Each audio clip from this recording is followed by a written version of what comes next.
Shalom saudara, selamat pagi. Bagaimana kabar saudara? Senang sekali dapat menjumpai saudara dalam renungan pagi Spiritual Life.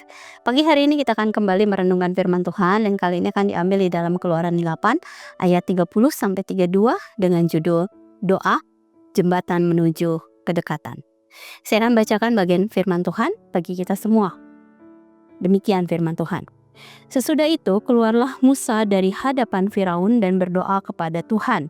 Tuhan melakukan seperti yang diminta Musa sehingga lalat pikat itu menyingkir dari Firaun dan pegawai-pegawai dan rakyatnya seekor pun tidak ada yang tersisa. Tetapi kali ini pun Firaun tetap mengeraskan hatinya dan tidak membiarkan bangsa itu pergi. Saudara, pada hari pertama dalam minggu ini kita akan kembali melanjutkan pembacaan firman Tuhan tentang tulah keempat lalat pikat. Dalam ayat 30-32 dituliskan setelah Firaun meminta Musa untuk berdoa baginya, Musa melakukan tepat seperti yang diminta oleh Firaun, yaitu berdoa syafaat baginya. Bagian yang menarik dalam doa Musa ini adalah Musa berdoa kepada Tuhan, Tuhan melakukan seperti yang diminta Musa. Hal ini dapat kita lihat di dalam ayat 30-31. Saudara, ada satu hal yang dapat kita pelajari dari penggalan kisah tentang Musa bersyafaat bagi Firaun di atas, yaitu di dalam doa Allah sebenarnya menghendaki adanya relasi dengan umatnya. Saudara, Allah dapat mengusir lalat pikat dari Mesir tanpa Musa memohon kepadanya. Namun dia tetap melibatkan Musa dalam rencananya karena ia menghendaki adanya relasi atau hubungan dengan umatnya. Relasi inilah yang mendasari doa-doa yang dapat dipanjatkan kepada Allah oleh umatnya. Bukan hanya sekadar permohonan saja yang diungkapkan, tetapi juga terjalin relasi yang intim dengan Tuhan. Saudara, dalam Kejadian 3, kita mengetahui sebenarnya bahwa hubungan antara Allah dan manusia menjadi rusak karena dosa. Namun karena manusia diciptakan dalam rupa dan gambar Allah, hal dapat kita lihat di dalam Kejadian 1 ayat 26-27, maka kerinduan untuk memiliki persekutuan dengan Allah masih tetap ada dalam diri manusia.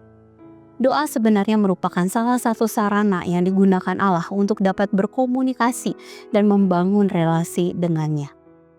Hal ini dapat kita lihat misalnya di dalam berserulah kepadaku, maka aku akan menjawab engkau dan aku akan memberitahukan kepadamu hal-hal yang besar dan tak terpahami, hal-hal yang tidak kau ketahui. Hal ini dapat kita perhatikan di dalam Yeremia 33 ayat 3.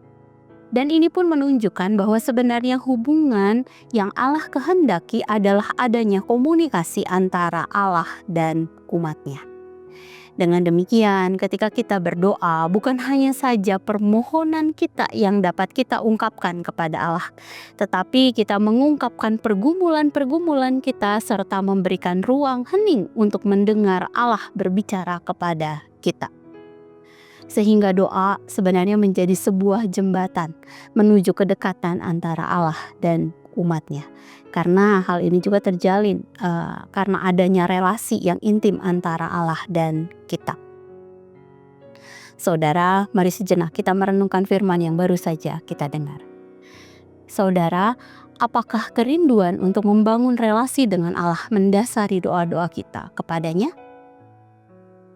Mari berdoalah dengan hati yang mengasihi Allah, sehingga doa-doa kita menggambarkan hubungan kita dengan Allah dan kasih kepada sesama.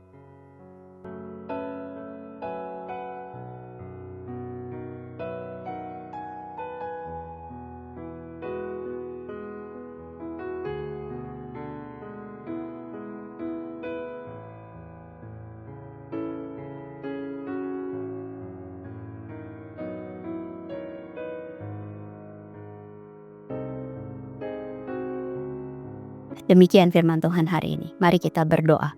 Tuhan, kami bersyukur, kami berterima kasih, untuk kebaikan-Mu, untuk rahmat-Mu yang besar dalam hidup kami, Tuhan. Mari senantiasa ingatkan kami bahwa doa bukan hanya sekedar kami memohon sesuatu kepadamu, tetapi ada relasi di dalamnya. Yang juga tumbuhkan kerinduan dalam hati kami untuk kami senantiasa bersekutu dengan Engkau, Tuhan. Kami musrahkan perjalanan kami bersama dengan Engkau, pertumbuhan iman kami, pertumbuhan relasi kami dengan Engkau, kami serahkan dalam tangan kasih-Mu. Terima kasih Tuhan. Nah, sebentar kami mau memulai hari yang baru ini, kami mau menjalani aktivitas di sepanjang hari ini, biar Allah yang akan menolong kami di dalam segala hal yang akan kami kerjakan. Terima kasih. Dalam nama-Mu Tuhan Yesus kami berdoa, kami mengucap syukur. Haleluya. Amin. Selamat pagi saudara, selamat beraktivitas. Tuhan Yesus memberkati.